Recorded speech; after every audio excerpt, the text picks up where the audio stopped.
Good evening दोस्तों, कैसे हैं। मैं Deepak Sharma achievers career institute के ऑनलाइन चैनल पे आपका हार्दिक हार्दिक स्वागत करता हूं। ठीक है, आज हम आपका विलयन के अणुसंख्यक गुणधर्म में हिमांक में अवनमन के बारे में पढ़ेंगे और साथ ही साथ आपके परासरण दाब के बारे में पढ़ेंगे। तो पहले अपन बात करते हैं कि आपका हिमांक क्या होता है, यानी आपका फ्रीजिंग पॉइंट क्या होता है। तो अगली हेडिंग जो आती है आपकी इस चैप्टर में वो आती है आपकी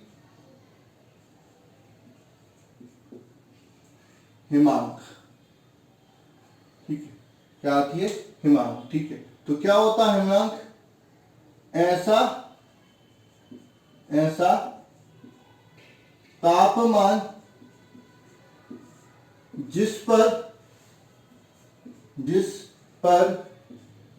द्रव का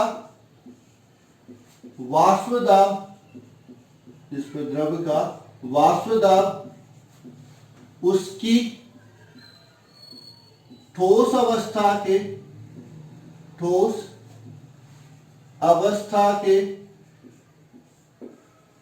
वाष्प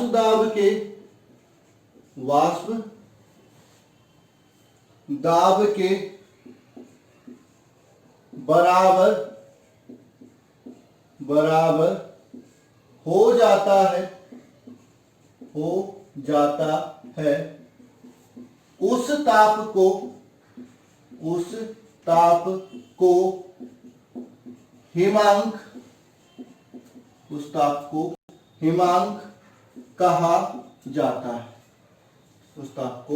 हिमांक कहा जाता है। ठीक है, तो हिमांक क्या हो गया? ऐसा तापमान जिस पर विलयन मतलब द्रव का वाष्प दाब और ठोस अवस्था का वाष्प दाब क्या हो? बराबर हो, उसे अपन क्या बोलते हैं? आपका हिमांक कहते हैं। अब अपन बात करते हैं हिमांक में अवनमन। हिमांक में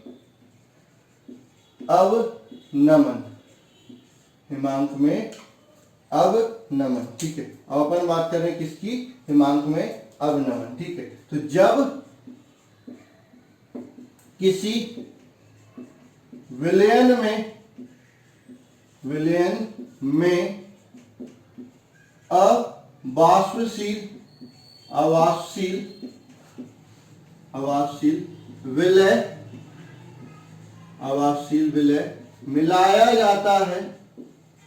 विलय मिलाया जाता है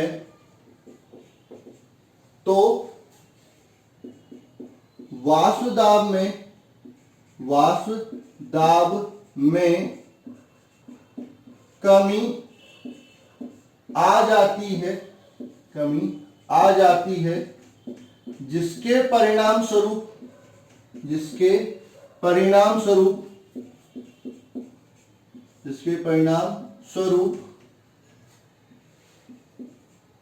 विलयन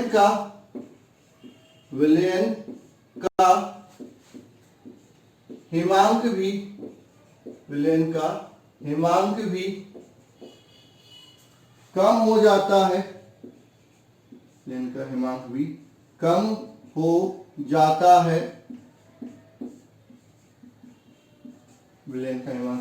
जाता है। हिमांक में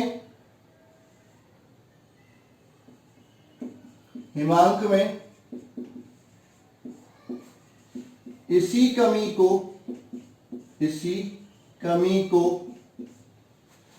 हिमांक में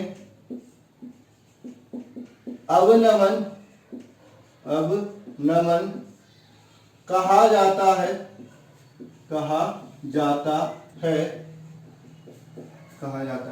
इसे डेल्टा टीएफ से प्रदर्शित करते हैं। ठीक है, ग्राफ से समझाता हूं। ये आपका क्या है? तापमान है। ठीक है, ये तापमान है, ये वाष्प दाब। ठीक है, ये आपका विलायक का वाष्प दाब। ठीक है, किसमें? द्रव अवस्था में। ठीक है, और ये ठोस का वाष्प दाब, ठोस का, ठीक है। तो यहां पर ये क्या हो रहा है आपका, इस ताप पर क्या हो रहा है, इस वाले ताप पर क्या हो रहा है, द्रव और ठोस दोनों का वाष्प दाब क्या हो रहा है, बराबर हो रहा है। इस ताप पर क्या हो रहा है, द्रव और ठोस दोनों का वाष्प दाब बराबर हो। ये आपका क्या हो गया, हिमांक हो गया किसका, विलयन का, ठीक है। तो ये होगा आपका T0F, ठीक है। अब इसमें क्या मिला है, अवाशील विलय मिला है। तो अवाशील विलय मिलाने से जो विलायक का वाष्प दाब है वो क्या हो जाएगा, कम हो जाएगा, कम हो जाएगा। तो ये और कम ताप पर ठोस के वाष्प दाब के बराबर होगा। ये आपका क्या हो जाएगा, विलयन हो जाएगा। ये विलयन का वाष्प दाब हो गया, ऊपर विलायक का हो गया, नीचे विलयन का। तो ये आपका जो तापमान होगा वो क्या हो जाएगा, आपका हिमांक हो जाएगा किसका, आपका विलयन का हिमांक हो जाएगा। तो ये इतना क्या हो गया, कम हो गया, ठीक है। तो इसी कमी को अपन क्या बोलते हैं, हिमांक में अवनमन कहा जाता है। इसे किससे प्रदर्शित करते हैं, डेल्टा टीएफ से। तो डेल्टा टीएफ बराबर क्या हो जाएगा, T0F माइनस टीएफ, ठीक है। टी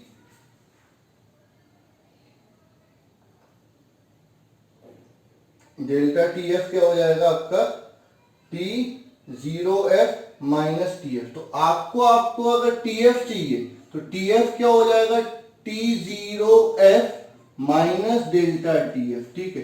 तो आपका अगर ये मतलब सांद्रण ज्यादा होगा तो हिमांक में अवनमन तो ज्यादा होगा, लेकिन हिमांक क्या हो जाएगा, कम हो जाएगा। तो हिमांक पर उल्टा प्रभाव पड़ेगा, ठीक है। अब ये अनुसंख्यक गुणधर्म है। तो विलयन का हिमांक में अवनमन उसकी मोललता के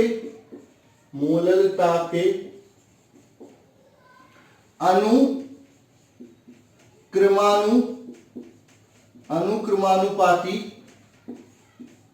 होता है, ठीक है। तो आपका क्या है, जो हिमांक में अवनमन है वो क्या है, आपकी मोललता के अनुक्रमानुपाती है। तो जो डेल्टा टीएफ है वो अनुक्रमानुपाती हो जाएगा स्मॉल एम के। ये अपन बाद में प्रूफ कर लेंगे कि ये किस तरह से होता, अलग से प्रूफ कर लेंगे, ठीक है। अब जब भी समानुपाती का चिन्ह हटता है तो क्या आता है, एक नियतांक आता है। तो यहां पर भी नियतांक आ जाएगा, डेल्टा टीएफ बराबर के एफ स्मॉल एम, ठीक है। जहां पर आप समझिए, जहां पर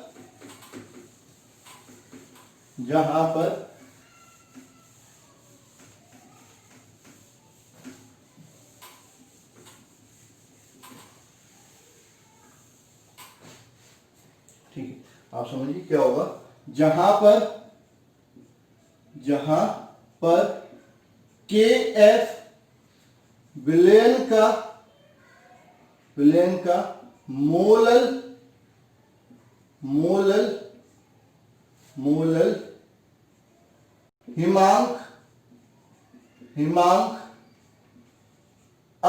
हिमांक अवनमन नियतांक है। यहां पर के एफ विलयन का मोलल हिमांक अवनमन नियतांक है। इसे क्रायोस्कोपिक नियतांक भी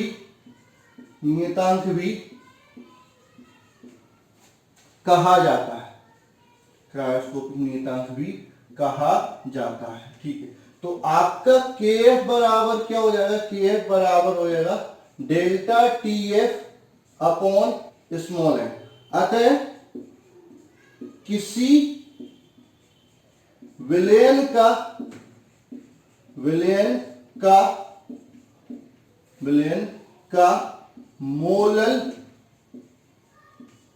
मोलल हिमांक अवनमन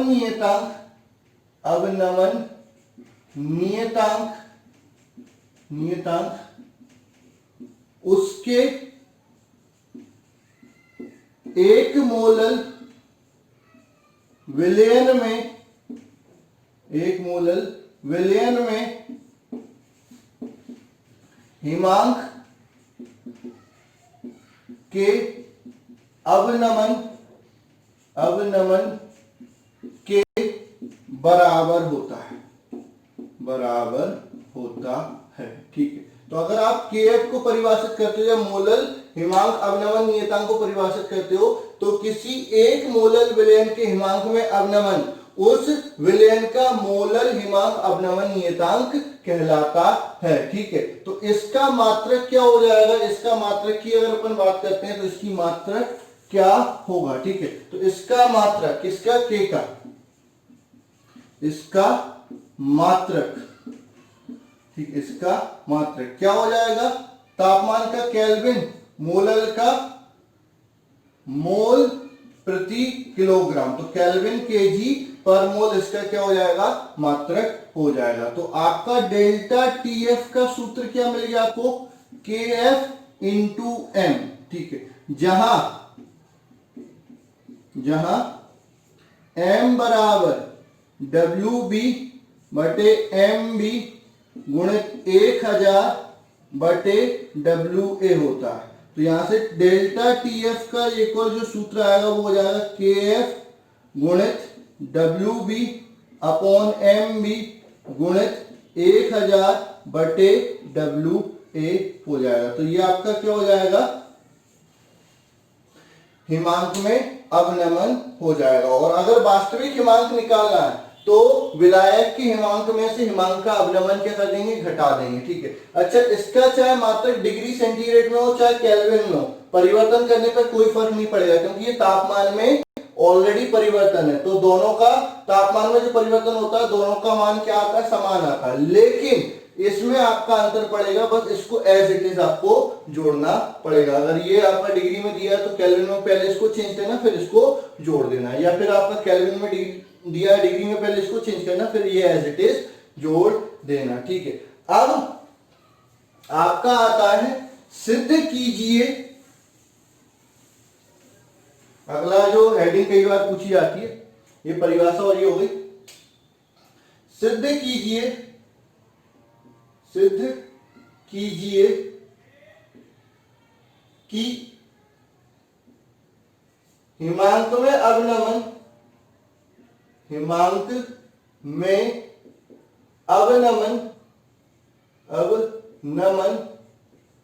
एक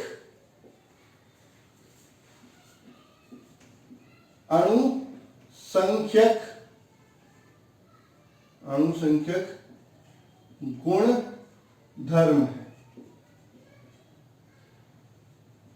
ठीक है, तो किसी विलयन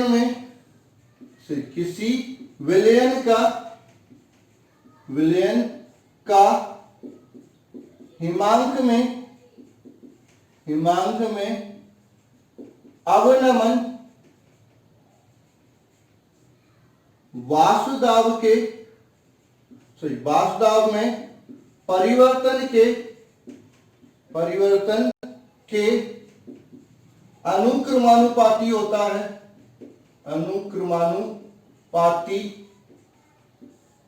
होता है, जो कि एक अणुसंख्यक गुणधर्म है। अतः हिमांक में अवनमन भी एक अणुसंख्यक गुण धर्म है। ठीक है, तो आपका जो डेल्टा TF है वो अनुक्रमानुपाती होता है डेल्टा P के, और डेल्टा P अनुक्रमानुपाती होता है किसके? XB के। तो यहां से डेल्टा TF भी अनुक्रमानुपाती हो जाएगा किसके? XB के। जब भी प्रोपोर्शनलिटी का साइन हटेगा तो क्या आएगा? नियतांक आ जाएगा। तो डेल्टा TF बराबर K times of X B. X B बराबर आप जानते हो क्या हो जाएगा, एन बी बटे N A plus N B, ठीक है, N A plus N B, ठीक है। उसके बाद क्या आएगा, तनु विलयन के लिए, विलयन के लिए हर में एन बी को नगण्य मान लिया जाएगा, मान लिया जाएगा, ठीक है। अब समझो मैं इधर कर रहा हूं, इसके बाद इधर कर रहा हूं, तो आपका क्या होगा कि जो आपका डेल्टा टी एफ बराबर क्या हो जाएगा, के एफ से के गुणित एक्स बी की जगह क्या हो जाएगा, N B upon N A. N B को क्या कर दिया, निग्लेक्ट कर दिया। एन ए क्या होता है, W A upon M A, ठीक है। तो डेल्टा टी एफ बराबर के एम ए, ठीक है, इंटू एन बी बटे डब्ल्यू ए, ठीक है। नीचे का एम ए ऊपर चला गया। अच्छा, एन बी मोल संख्या बटे विलायक का द्रव्यमान क्या होता है, मोललता होती है। तो जहां एन बी बटे डब्ल्यू ए बराबर क्या हो जाएगा, स्मॉल एम तथा के गुणित एम ए बराबर के एफ। तो यहां से क्या हो जाएगा, डेल्टा टी एफ बराबर के एफ गुणित स्मॉल एम, ठीक है। अर्थात डेल्टा टी एफ अनुक्रमानुपाती होगा एम के, अनुक्रमानुपाती हो जाएगा किसके, एम के। तो इससे अपन क्या लिख सकते हैं, इससे अपन ये लिख सकते हैं,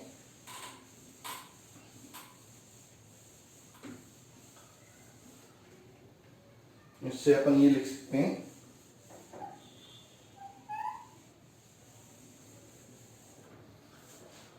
चूंकि हिमांक में अवनमन विलयन की मोललता के अनुक्रमानुपाती है,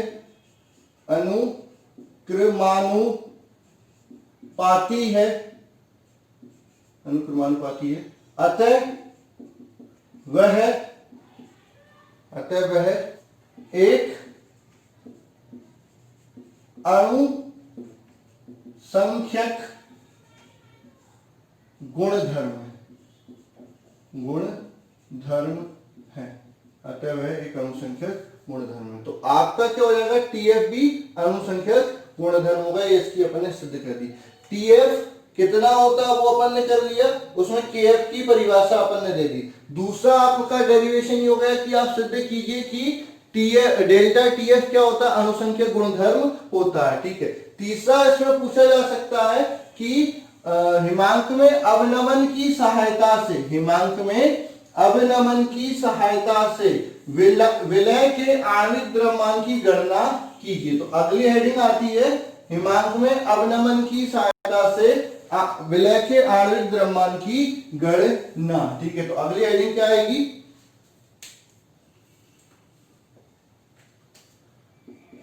विलयन के हिमांक में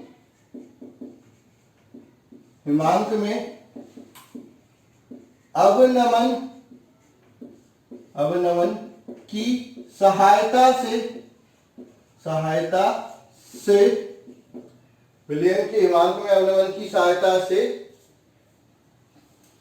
विलय के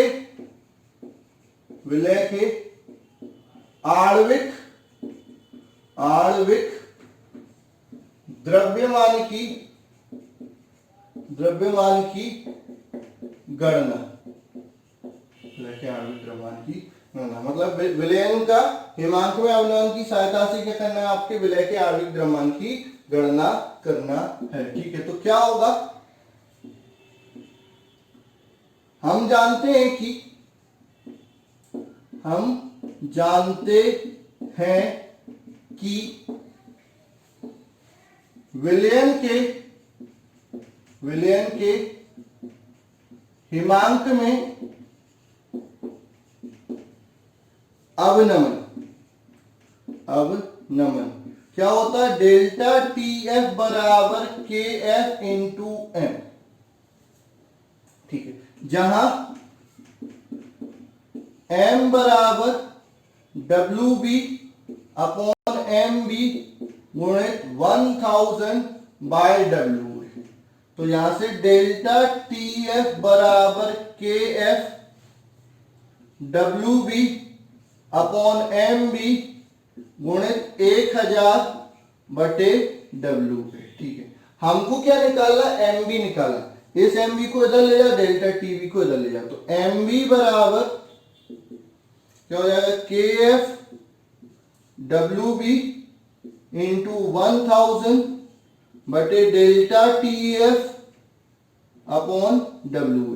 तो ये हो गई आपके विलय की आणविक द्रव्यमान की गणना किसकी सहायता से? हिमांक में अवनमन की सहायता से। किसमें? विलयन के हिमांक में अवनमन की सहायता से। और मैं आपको पहले भी बता चुका हूं कि ये जो अणुसंख्या गुणधर्म अभी अपन पढ़ रहे हैं, मतलब ये जितने भी फॉर्मूले अभी अपन डिस्कस कर रहे हैं या पढ़ रहे हैं, वो किसके लिए डिस्कस कर रहे हैं या किसके लिए पढ़ रहे हैं? ऐसे विलयन के लिए पढ़ रहे हैं, ऐसे विलयन के लिए पढ़ रहे हैं जिनमें विलय ना तो वियोजित होता है ना ही संयोजित होता है। ठीक है, अब अपन बात कर लेते हैं हिमांक में अवनमन के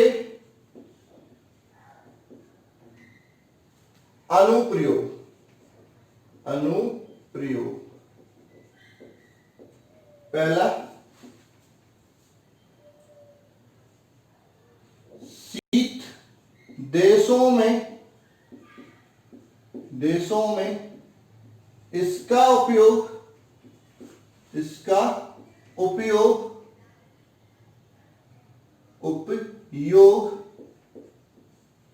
कार के रेडिएटर में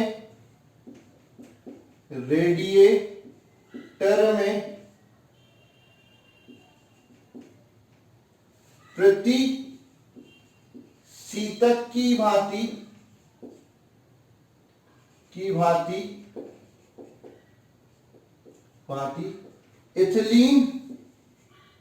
इथिलीन ग्लाइकोल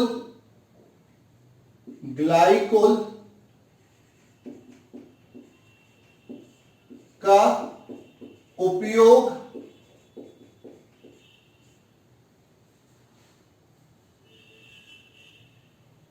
में होता है।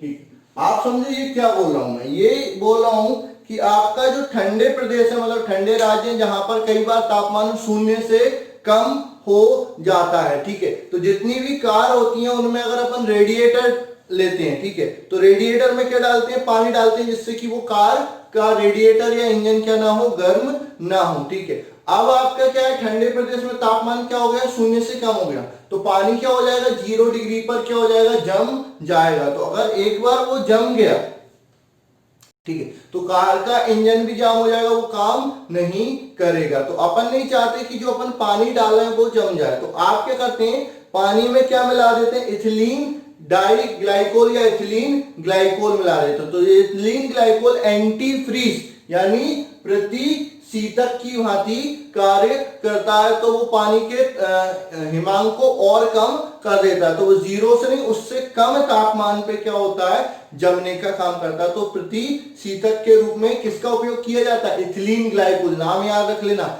Ethylene glycol. फॉर्मूला क्या होता है? फॉर्मूला होता है CH2, ठीक है, और OH। तो ये हो गया आपका इथिलीन ग्लाइकोल। इसका उपयोग किसके रूप में किया जाता है? प्रति शीतक के रूप में किया जाता है। कहां पर? ठंडे प्रदेशों में, कारों में। ठीक है, दूसरा, ठंडे प्रदेशों में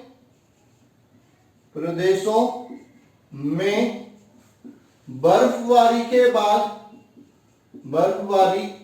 के बाद सड़कों पर जमा बर्फ को पिघलाने के लिए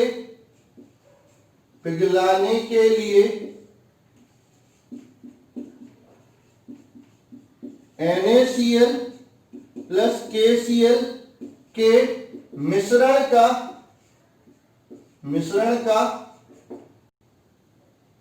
छिड़काव किया जाता है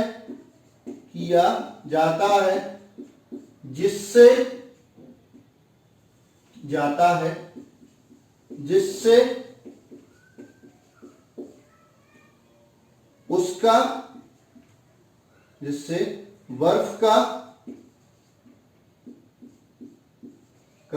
हिमांक कम हो जाता है और वह पिघल कर सड़कों से आसानी से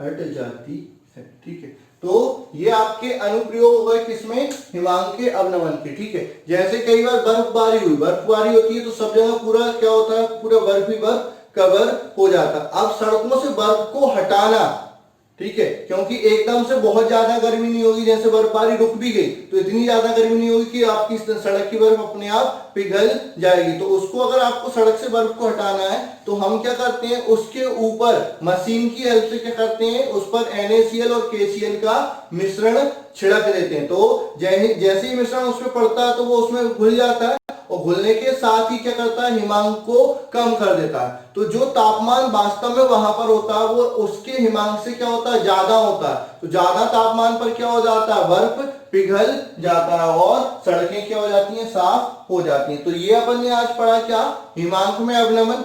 वो उसका सूत्र, हिमांक क्या होता है, वो एक अनुसंख्यक गुणधर्म में उसका सत्यापन कर लिया। हिमांक में अवनमन की सहायता से आणविक द्रव्यमान की गणना कर ली और उसके अनुप्रयोग भी पढ़ लिए। ठीक है, तो आज के लिए बस इतना ही। एक अनुसंख्यक गुणधर्म और बचा है जो आपका अपन अगले लेक्चर में डिस्कस करेंगे, जिसको अपन क्या बोल रहे हैं, आपका परासरण, दाब और ये सब चीजें। तो वो आपका अगले लेक्चर में अपन डिस्कस कर लेंगे। उसके बाद भी बहुत सारी चीजें बची हैं तो अपन वो डिस्कस कर लेंगे, कोई दिक्कत वाली बात नहीं। 2 से 3 दिन में आपका ये चैप्टर खत्म हो जाएगा। फिर अपन बात करेंगे विद्युत रसायन की। तो आज के लिए बस इतना ही।